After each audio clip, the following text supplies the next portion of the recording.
جب یہ قراریہ بیانات آئے تو میری ماں، بہنوں، بزرگوں، ایک طرف مجھے خوشی تھی، دوسری طرف میری آنکھوں سے آنسو جاری تھے۔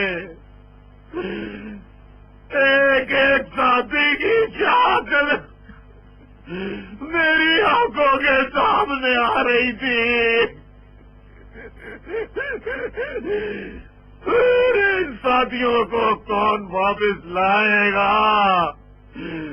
میرے جلاوطنی کے دنوں کو کون واپس لائے گا؟ میرے ساتھیوں کے یتیم بچوں کے والد کو کون لائے گا؟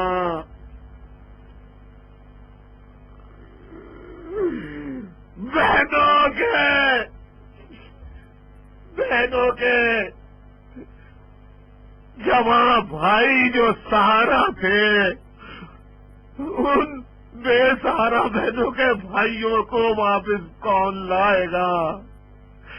اے پاکستانیوں، الطاف حسین کا جرم صرف یہ ہے کہ وہ بکا نہیں، اس نے اپنے ضمیر کا کبھی سودا نہیں کیا۔